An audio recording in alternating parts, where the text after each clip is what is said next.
大家好，歡迎嚟臨農傑智能卡股份有限公司 ACS 成立20週年暨成功於香港聯交所主板上市嘅祝捷晚宴。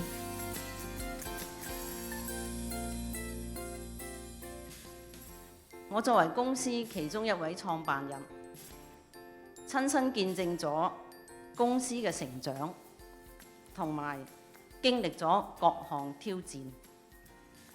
我可以講，響期間我嘗過挫敗嘅滋味，亦都分享過成功嘅喜悅。ACS 嘅發展過程令我好深刻咁體會到，響香港經營一家科技公司，的確係非常非常之困難。ACS 憑藉百折不撓嘅勇氣同埋毅力，持續投入資源進行研發創新，又一直堅持以誠信待人，贏得咗客戶嘅信賴，使公司處於行業嘅領先地位，先能夠走到今天。我真係非常之感恩。投資者對公司長期嘅信任，同埋合作伙伴從不間斷嘅支持，呢啲都係推動 ACS 前進嘅力量。ACS 今日所取得嘅少許成就，都係大家共同努力嘅成果。我喺呢度僅代表公司向各位致以由衷嘅感謝。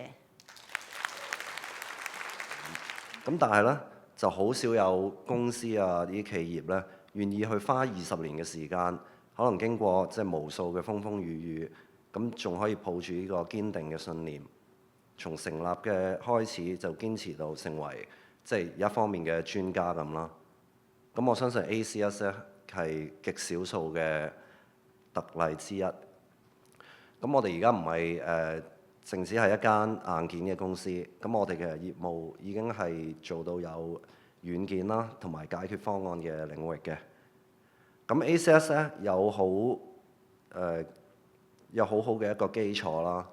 咁我相信所有人都會繼續努力發展我哋嘅發揮我哋嘅潛能嘅，咁可以令到我哋公司繼續可以創呢個新高嘅。咁其實 Danny 係一個所謂嘅 serial entrepreneur， 即係一個連環嘅創業家。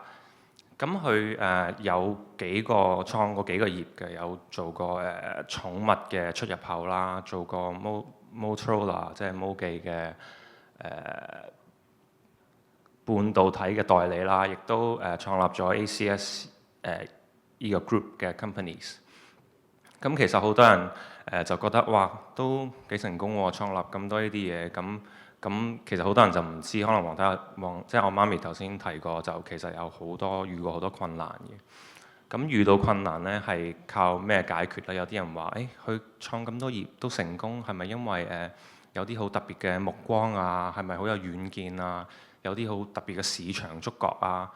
有可能係，但係我個人覺得有更加重要嘅因素就係，其實我爸爸去諗嘢咧係非常正面嘅，同埋佢係非常非常非常非常非常有毅力嘅。